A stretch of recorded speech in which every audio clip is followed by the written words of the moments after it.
अच्छा भाई, activity based costing है, समझ में आएगी आपको अभी। अब देखिए, कुछ ओवरहेड्स हैं, खर्चे होते हैं। तो नॉर्मली हमने देखा है कि खर्चों को, ओवरहेड्स को हम डिवाइड करते हैं तो number of hours, machine hours और नंबर ऑफ यूनिट्स कह सकते हैं। एक्टिविटी कहता है कि जो ओवरहेड्स हुए हैं उसके पीछे एक एक्टिविटी है जिसकी वजह से वो हुए हैं, जो खर्चे आए। जैसे फॉर एग्जांपल अगर देखें, मैं एक ट्रिप प्लान करूं, दो बंदों ने ट्रिप प्लान किया, तो ट्रिप के वापसी पे खर्चा आया 1 लाख, फूड पे उन्होंने कहा 1 लाख आया, ट्रांसपोर्टेशन पे जो खर्चा आया है वो है 40,000, एंटरटेनमेंट पे आया है 30,000,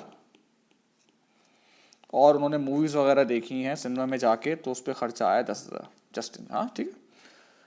अब देखना ये है, अब देखना ये भाई, ए और बी ने फूड का जो ऑर्डर है, ए ने किया है फॉर एग्जाम्पल 40 दफ़ा, बी ने किया है 10 दफ़ा।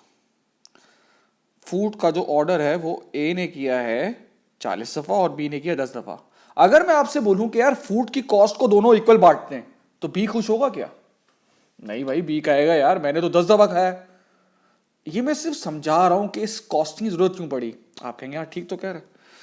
फिर ट्रांसपोर्टेशन की बात करते हैं। ट्रांसपोर्टेशन पे खर्चा आया इतना, जो ए है वो 300 माइल उसने ट्रैवल किया और बी ने 700 माइल ट्रैवल किया, तो खर्चा आया 40,000 का। एंटरटेनमेंट में दोनों जो है वो सेम, जिसे कहते हैं कि पार्क में गए 10-10 दफ़ा, 10 दफ़ा मतलब सेम पार्क में होता है ना एंटरटेनमेंट पार्क्स वगैरह, अगर आप बाहर गए तो ये भी 10 दफ़ा गया है, वो दोनों दोस्त के साथ गए। मूवीज में ए भाई ज़रा ज़्यादा शौकीन थे, तो ए ने जो है ना 20 दफ़ा मूवीज देखी हैं और इसने 5 दफ़ा। टोटल ओवरहेड आपका बन जाएगा भाई, ये आप देख सकते हैं।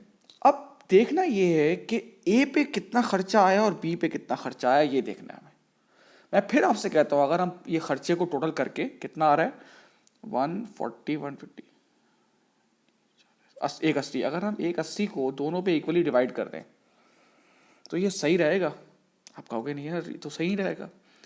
कैसे सही नहीं रहेगा? आप बोलोगे सर, ए ने 40 दफ़ा फूड का ऑर्डर दिया और बी ने 10 दफ़ा, टोटल ऑर्डर कितना हो गया भाई? टोटल ऑर्डर है 50 टाइम्स ऑर्डर हुआ है फूड। अच्छा चले, 1 लाख, ये फूड की हम बात कर रहे हैं, फूड की हम बात कर रहे हैं, 1 लाख का खर्चा हुआ है, टोटल 50 दफ़ा ऑफर हुआ है।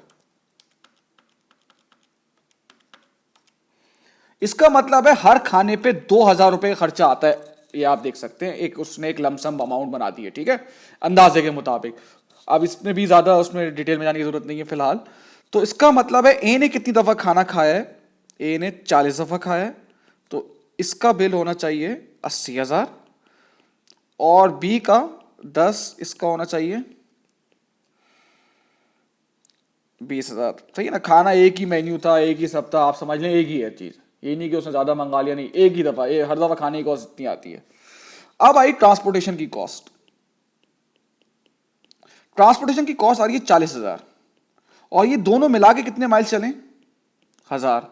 मैंने इसको डिवाइड किया 1,000 से, तो इसका मतलब है 40 की कॉस्ट आ रही है पर माइल। चले भाई, बी की बात करते हैं। बी कितने माइल ट्रेवल किया है ट्रांसपोर्टेशन में?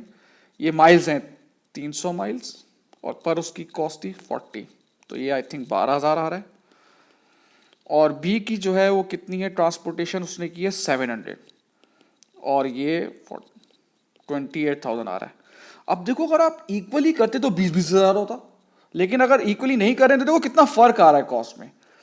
अब देखो, एंटरटेनमेंट मैंने जानबूझ के एक चीज इक्वल रखी, जानबूझ के, ताकि आपका क्लियर हो एक और एंगल। एंटरटेनमेंट पे खर्चा कितना आ रहा है? 30,000। दोनों ने मिला के एंटरटेनमेंट कितनी दफा की है? 20,000। इसका मतलब है हर एंटरटेनमेंट पे कितना आया होगा भाई? एंटरटेनमेंट मतलब वो जो पार्क वार्क में जाते हैं, कुछ और नहीं समझ लेना बेटा। तो अब सी की हम बात करते हैं, तो 1,500 इंटू 10, 15,000, मतलब इक्वली देखो ये बढ़ गया। ये मैंने जानबूझ के इक्वली रखा था कि देखो कितनी अच्छी कॉस्टिंग हो रही है, कि जो इक्वली हो रहा है इसको अब जस्टिफाई है, इसमें कोई नहीं बोलेगा कि मुझसे ज्यादा कर दिया, मुझसे कम कर दिया। तो अगर आप इक्वली बांट रहे थे तो सिर्फ आप एक खर्चे को अच्छी तरीके से अप्रोप्रिएट बेसिस पे डिवाइड कर रहे थे, बाकी सब पे नहीं हो रहा था। देखो, फिर एंटरटेनमेंट हो गया, सॉरी ये मैंने गलत, ये फूड हो गया, ट्रांसपोर्टेशन हो गया, एंटरटेनमेंट हो गया, और लास्ट आ गया मूवीज। मूवीज पे जो खर्चा हुआ है वो हुआ है 10,000। और टोटल कितनी दफा मूवीज देखी गई हैं? 25। समझे, एक ही सिनेमा है, एक ही टिकट, 400 पर वो है। अब देखते हैं मूवीज का।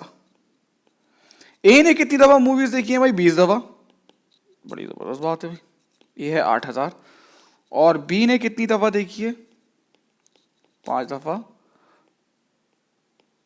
1,000, 100। अब मुझे एक बात बताओ यार, ये जो मूवीज का खर्चा आ रहा था, एक सेकेंड, 400, ये 8,000 आ रहा है,